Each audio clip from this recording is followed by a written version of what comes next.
Welcome back, everyone, to Neuroalchemy, where science meets soul and where healing becomes multidimensional, intuitive, and profoundly possible.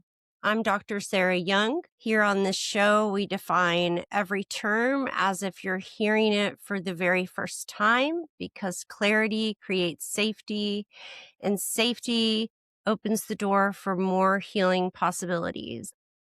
Each conversation is an invitation for us to slow down, to listen inward, and to explore what becomes possible when we bring curiosity, compassion, and awareness to the human experience. Today, I am joined by Daniel Jackson, and we are so excited to have him today. Daniel is a spirit medium who works with the Archangels to help people find clarity, peace, and direction in their lives. Through his work, he supports individuals in understanding their purpose, strengthening their intuition, and reconnecting with a deeper sense of who they are beyond conditioning, fear, or limitation.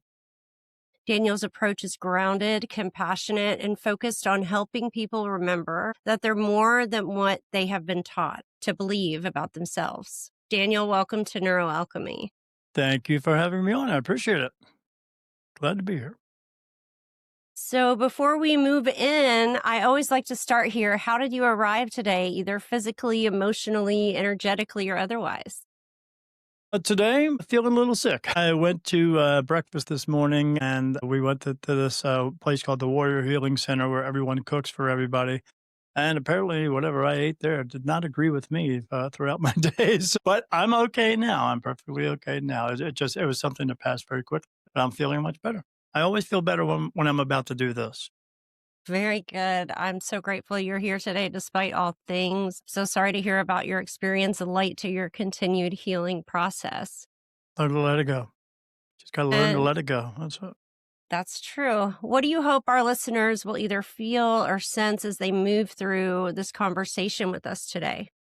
I hope that they will learn something that they haven't been taught before, because most of what they've been taught before has been a complete and total lie. We have been conditioned to look at death or life as it actually is, and we've been taught to be afraid of it. And I'm here to unteach that for everyone. Beautiful. And to help orient everyone listening, I'd love to start by identifying just a few terms that we're going to be using together. When you use the word intuition, how can you define that in simple everyday language?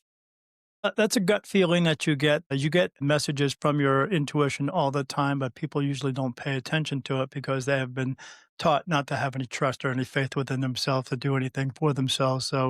But I teach them to how to learn to listen, trust, and follow through with what your gut feelings are telling you, what those real messages are being told to you, and how to use them. And you work with archangels. For listeners who might be new to this, how would you describe what those are and how you experience your communication with them?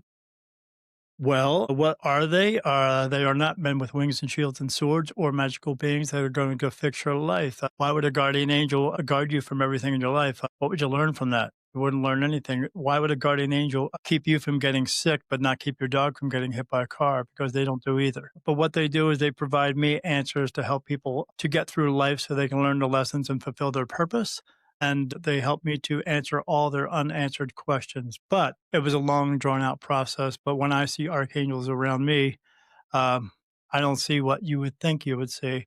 I see 8-foot praying mantis standing around me. I see other beings as well. Some of them I can describe. Most of them I cannot, because they are not human. Some of them, but most of them are not. But these are just beings of a higher consciousness that no longer need a body, that are here to help. But they're not going to help the average person with their everyday life, because you have spiritual guides and you have your own intuition. And that's what that is for. When people hear the phrase spirit medium, there can be a lot of assumptions sometimes. How do you personally define what that role means to you?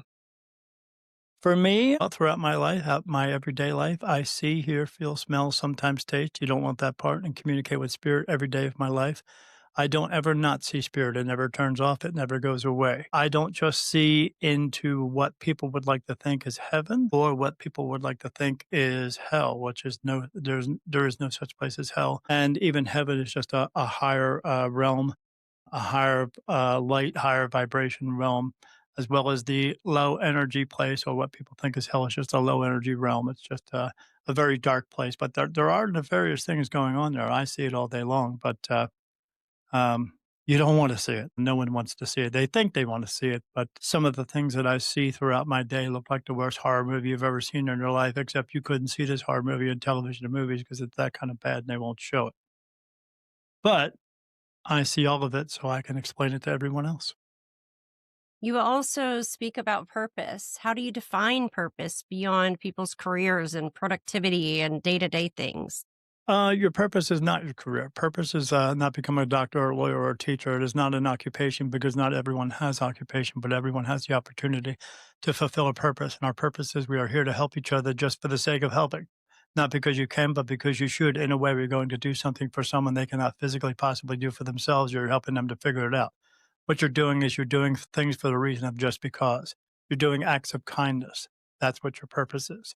If you think standing in front of the camera all day, standing and looking at everybody going, look how wonderful I am because I'm feeding on all these people, that's not purpose. That's called ego. I'd love to go back to the beginning for just a moment. What was the first experience or realization that helped you understand that you could communicate with the archangels?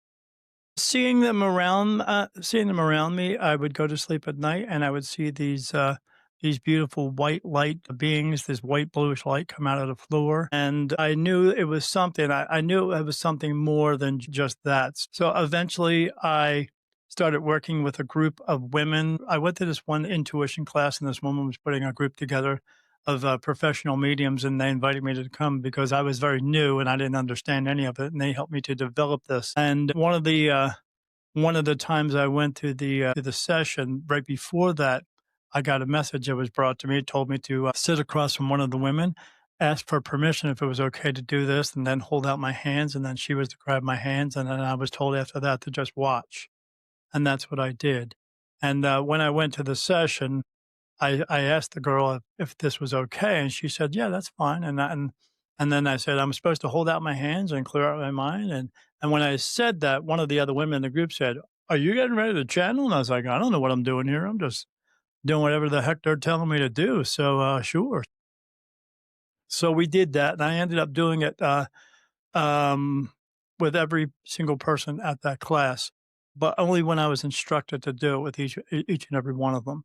And then each time that I did it, archangels always came through, and then Jesus came through twice, as well as God came through twice. And it was God who told me that I was going to be working with archangels. And how did that awareness change your life internally before it ever changed anything externally? I get to do something every day that everyone else wishes they could, except they don't understand it. It's not about just having an ability. It's about having the responsibility of having the ability, as well as the responsibility of giving the answers that you're meant to give. And I'm not rainbows and unicorns and everything is love and light type of answers. I give them everything that they're supposed to have, whether they like it or not, because not everybody likes the truth, but I give the truth, not just the pretty kind. My spiritual teacher likes to say, with great ability comes great responsibility. And Yeah, it kind of like Spider Man. Yeah, I tell the people the same thing. was there a period of doubt, resistance, or learning how to trust what you were experiencing?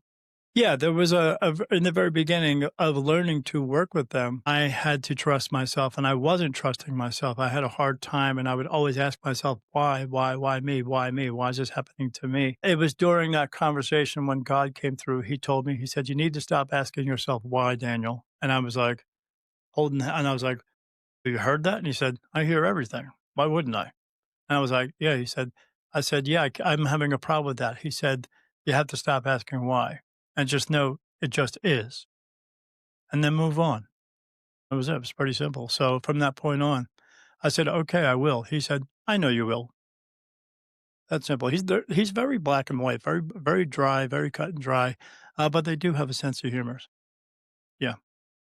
But after that point, I was okay. And you help people to learn, to listen, to trust, to follow through on intuitive guidance. From your perspective, what most commonly gets in the way of people trusting their intuition?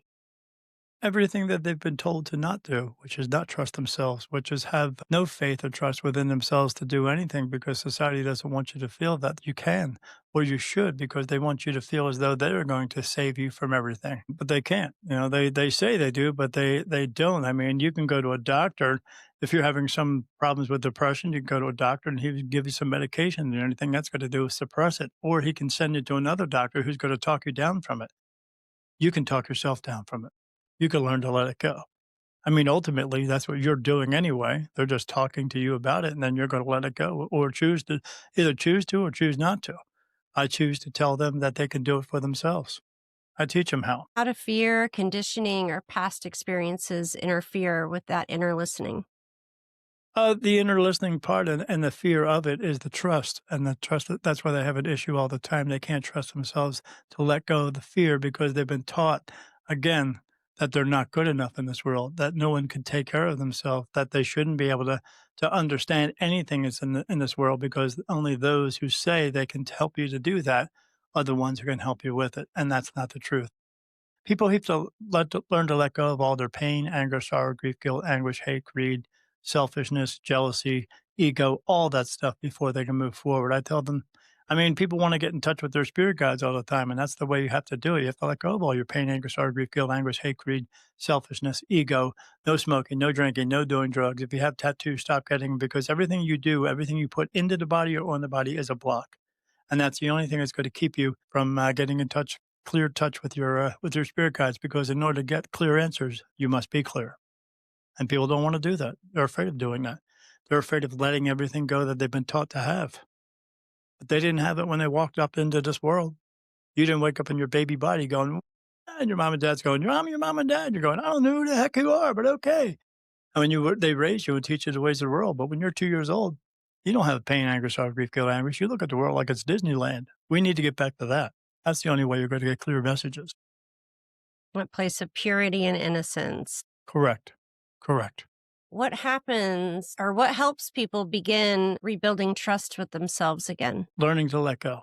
Learning to let go of all the things that they think are helping them in this world, but aren't really helping them. Letting go of all the pain, anger, sorrow, grief, guilt, anguish. Letting go of all the drama, all the negativity that is in their lives. They have to learn to let that go, and they have to know that they can survive without having all that stuff within their lives. But again, people are afraid of that. They're afraid if they let go of everything, they won't have anything.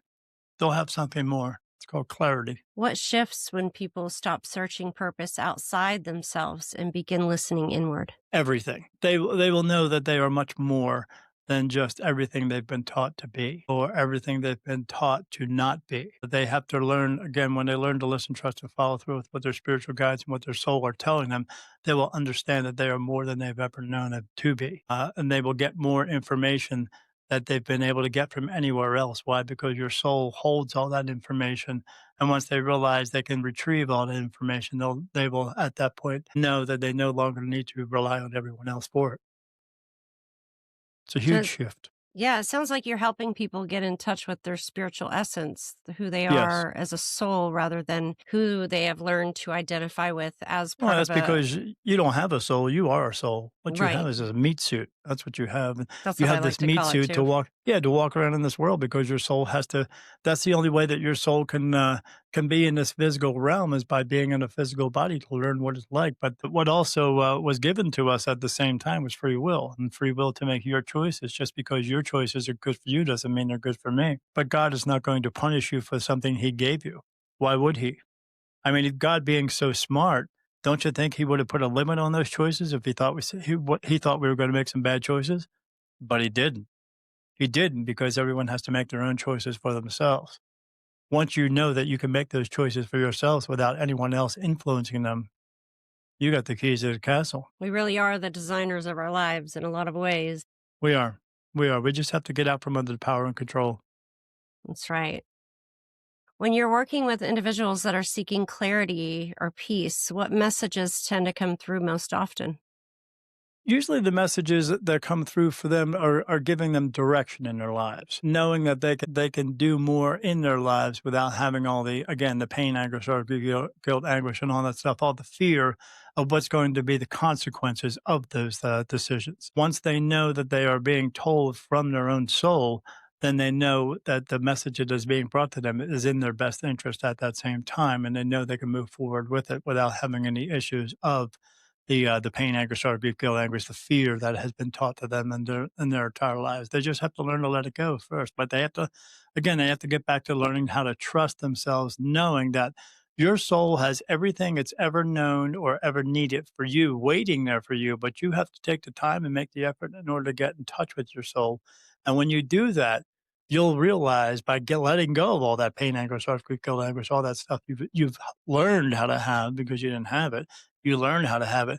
You'll know that you are a much freer person to do anything you want to do in this world. Because why? Because you're good enough, and you'll know it. Life tends to cover us with a lot of junk, doesn't it? It does. It does. Yeah, it's junk that just we are so afraid to let go of because we feel, what are we going to do with that? Well, all these people, well, maybe they do talk badly to me, but they are my friends. No, they are not. Let them go. If they're not a positive force in your life, if they're not lifting you up and trying to help you to be the best version of you while you're trying to do the same thing, if they're not helping you and they're not doing their part of it, let them go.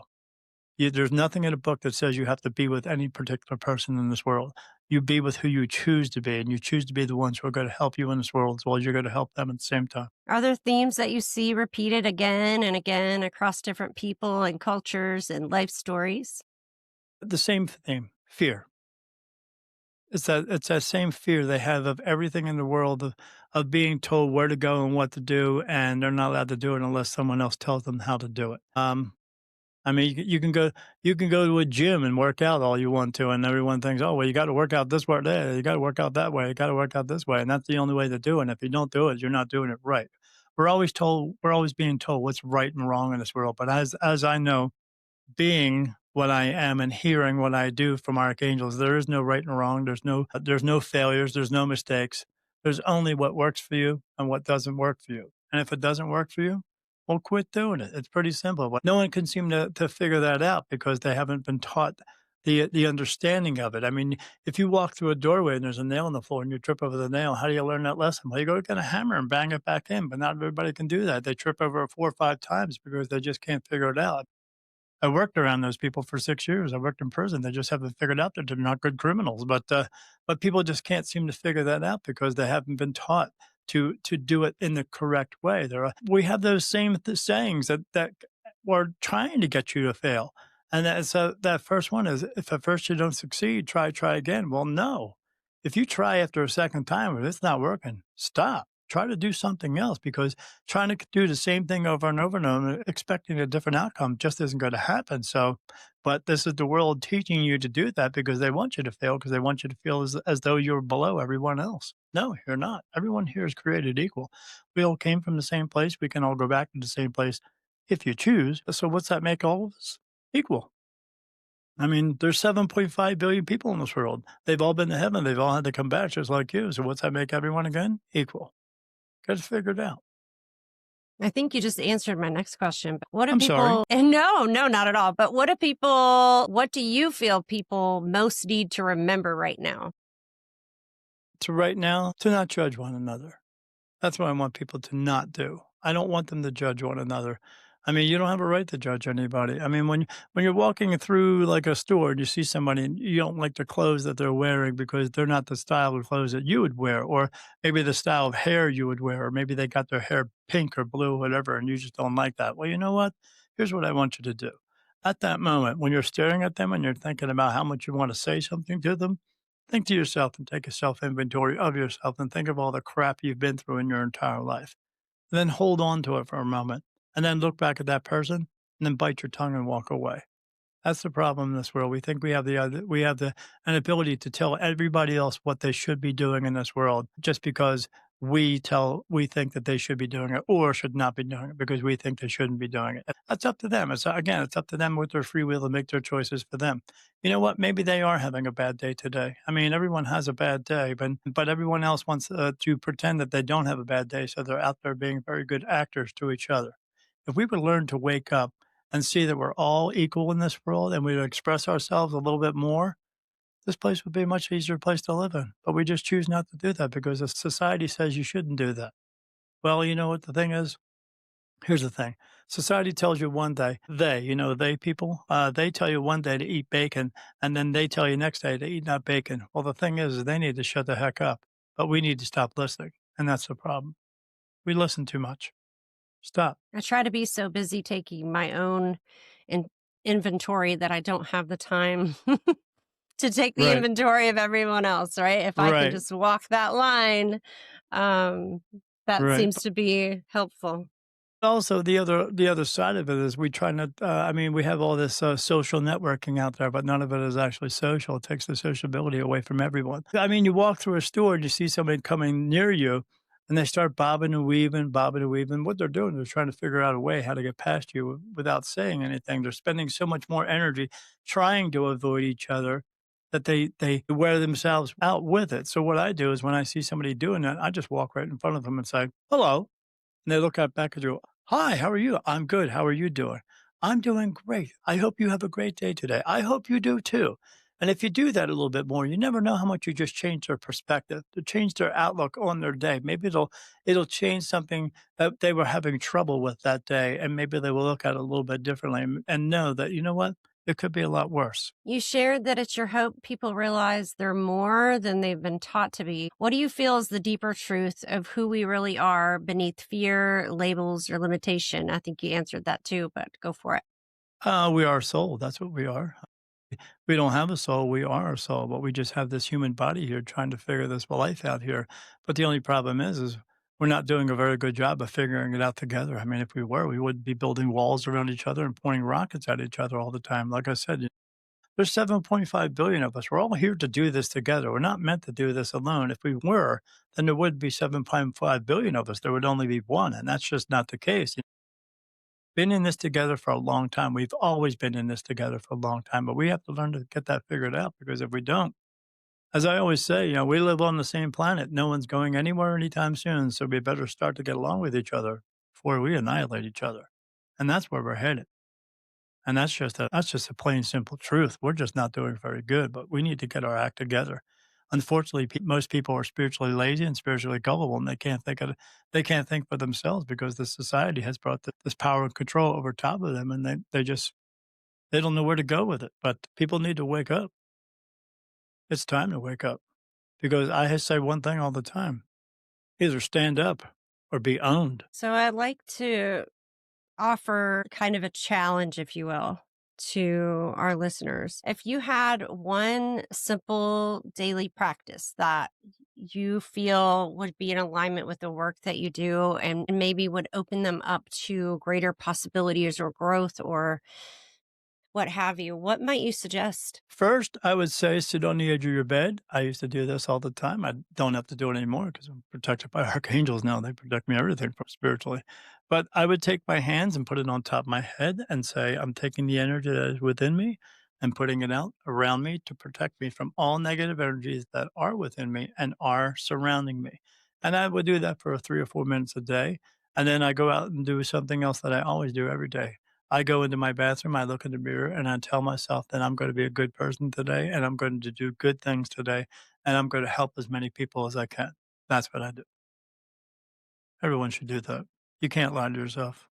And if you are, you'll know it. Yeah, so I just want to offer and extend that to anyone listening for the next week, for the next 7 days, and more if you want. But try for the next 7 days to follow through with Daniel's recommendation and let us know how it goes if you're open to it. Daniel, if you could offer one message directly, especially to someone who might be feeling lost or disconnected from that soul that they are, or maybe unsure about next steps or reality in the world we live now, what would you want them to hear? I want them to know that they're not alone in this world. No one is ever alone in this world. You wake up in this world and you think you're alone, but you're not. You have spiritual guides who are here. You have your own soul that is here to help you. And once you learn to listen, trust, and follow through with what it's trying to tell you, more than you are being told from the outside sources, you'll know that you're not alone in this world and you can always be guided. You have an internal compass that's trying to find your way for you, but you have to learn to listen, trust, and follow through with what it's telling you to do. But also, Just like in the premise of my book, I was having a lot of things going on with me in this time of finding out that I was a medium. I've seen spirit ever since I was 3 years old, but I never truly knew why, what was taking place. But I did what I think everyone should do, is I couldn't figure out what was going on with me. So I went out and found my people. We are all going through something in this world. Maybe you're not going through exactly quite what I was going through, but everyone's going through something. And there's someone else out in this world who's going through it too, or has been through it. Go out and find your people. You're not alone in this world, but have the trust and faith within yourself that you can go and do that as well. Don't let anyone else tell you in this world that you're not good enough to do anything, because you are. We're all good enough. And when you know that, and when you feel that within you, you'll go out and find the help. You'll get it figured out. Don't be afraid. Should never be afraid. Is there anything else that you would like to share that we haven't touched on yet today? I don't know. Tell us a little bit more about your book. That would be good. My book is Daniel Jackson. There it is, Daniel Jackson, The New Beginning, My Awakening as a Spirit Medium. It's a chronological story about me, of everything that happened to me, for me along the way of becoming a medium. Again, I didn't know I was a medium. I had no intention of becoming a medium. Even when I worked with that group of mediums, they were just trying to help me get this figured out, because when I came into that intuition class and was telling the woman who was holding it, as well as everyone in there, I thought everyone in there was going through the same type of things I was, and I started explaining what I was going through, and seeing, hearing, feeling, smelling, sometimes tasting. Again, you don't want that part, and communicating with. When I got done my story, everybody sat there with their mouths open, like, "What the heck is going on with this guy?" And then when I went to when I went to the group, I started telling them all that stuff too. I mean, even when I first walked into that group, I opened the door and just came through, because I was talking to one of the girls outside. I walked in, and as soon as I walked in, all these 5 mediums sat in their chairs. Like, as soon as they saw me, they all went like this. Can you turn that off? I was like, oh, no, I can't turn that off. I know what you're talking about, but I can't turn it off. But yeah, I mean, and they helped me to figure this out. So now every one of them come to me for answers, because they know who I'm talking to, and they know who talks to me. But yeah, it's a story, of a chronological story about how everything and all that happened for me and to me, letting them know that, again, if you're having some issues in this world, you got to go out and find your people. And that's what I did, and it just took me a long time to do it, but, it happened when it was supposed to happen, so I know everything is happening now as it is supposed to happen as well. And then even at the end of the book is chapter 12, I call the basics, and these were messages that were brought to me from God and archangels to help us to become the best versions of ourselves while helping others to do the same, which in turn helps you. And what that helps you do is to fulfill your purpose. And the reason why you want to fulfill your purpose is so you can go home and not come back and do this all over again, because everybody comes back over and over again. I know there's that one saying out there people talk about all the time. Oh, you're an old soul. Everyone's an old soul. You've all been here very many, many times. The average time is between 26 and 29 lifetimes. Yeah. He doesn't want you to make it a number 30 or another number wherever you are at this point. He wants you to learn that lesson, fulfill that purpose, and go home and be with him. But you do have free will, so you may not choose to walk into the light. You may just stay here as an earthbound spirit too. I mean, a lot of people don't know that. Why would anybody go to that place? Well, why wouldn't you? I mean, you don't pay attention in this world, but if you did, you would know that everyone's telling you that you're not good enough, or God's going to judge you. Well, we judge ourselves 1,000 times a day. Why does he need to do it once more? He doesn't.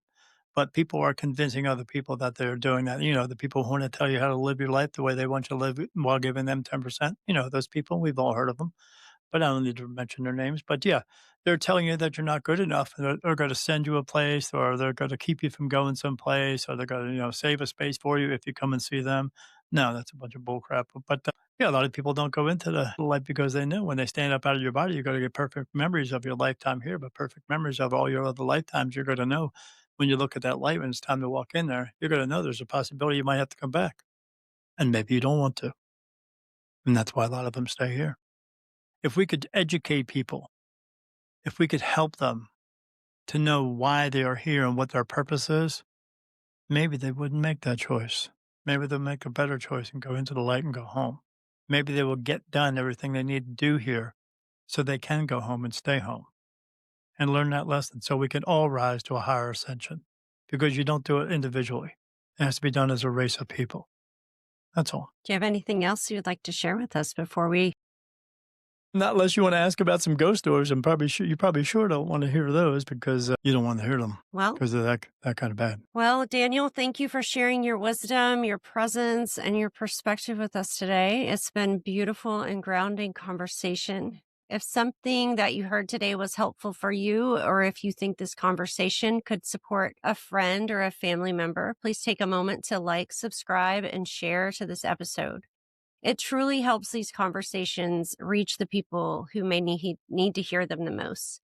To learn more about Daniel and his work and his book, I'll include the links in the show notes. So stay tuned. Thank you for joining us on Neuroalchemy. I'm Dr. Sarah Young, and until next time, take gentle care of your nervous system, your intuition, and most importantly, your inner world.